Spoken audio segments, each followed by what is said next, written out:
Not surprisingly, this sort of renewed settlement and emphasis on Texas brings with it some development of its infrastructure, namely railroads.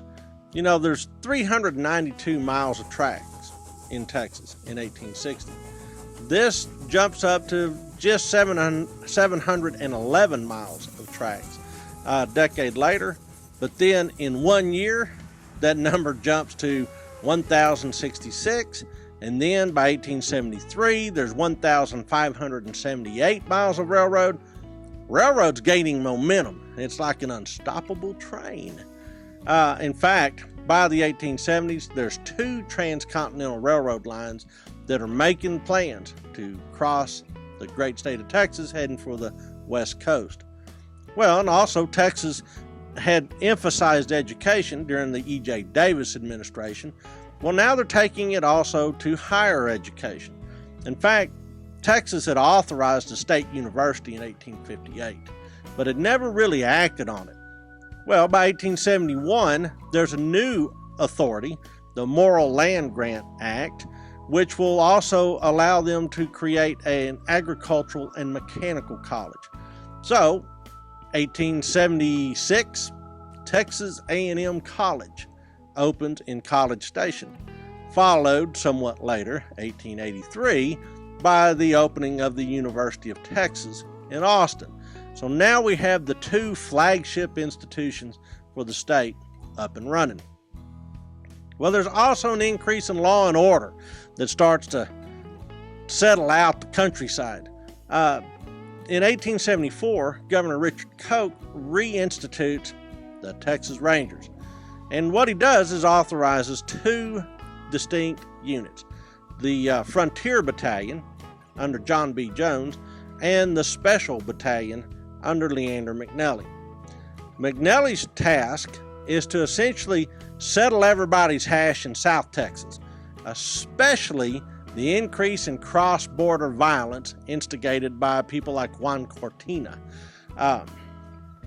John B. Jones will patrol the frontier, and there they will provide backup to federal authorities that are combating Indians, but also to take care of people that are rustling cattle and just being general pains in the neck and antisocial. In short, the Rangers will become a state reaction to the lack of federal authority and attention regarding Indian issues, and also to the lack of border security. 2 issues, if you substitute terrorist for Indians, and if you substitute unprotected borders for lack of border security, issues that Texas continues to wrangle with. All right, so let's talk about what McNelly does. McNelly ends some very bad people. And the first thing he does is settle out the Taylor-Sutton feud down in DeWitt County and surrounding counties. He moves from that down into the Rio Grande Valley, where he opposes the operations of Juan Cortina and Juan Salinas. Both of these guys are involved in raiding ranchsteads, moving cattle, doing all sorts of things that involves cross-border violence. McNelly is not particularly careful about the different techniques he uses.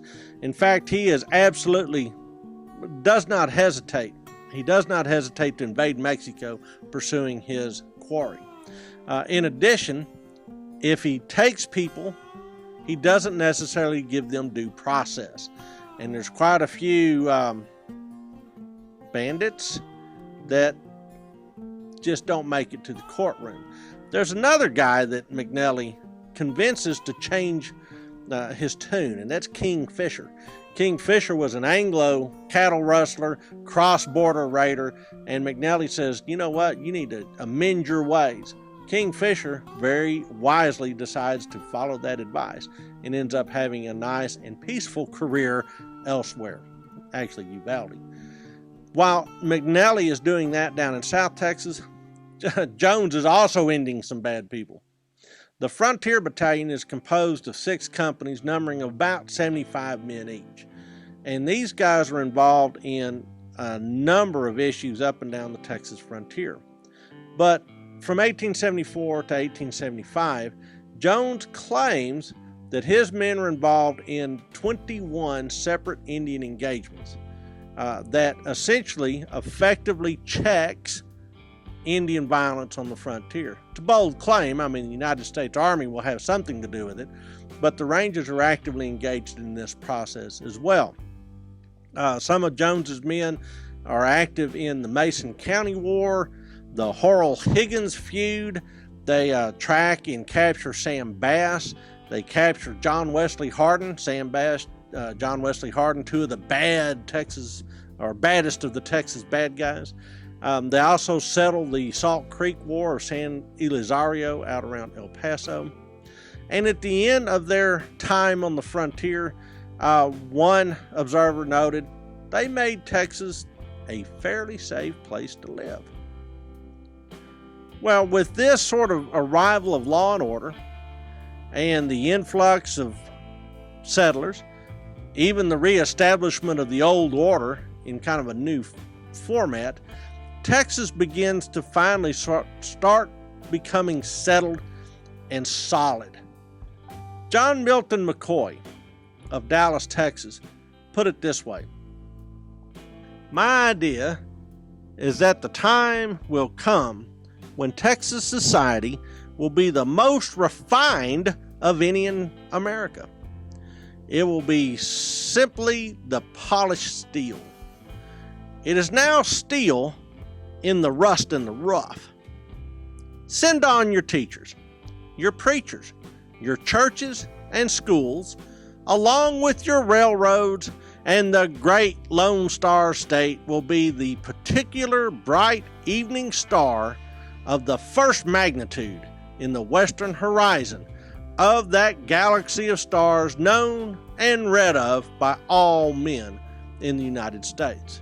But there is work to be done.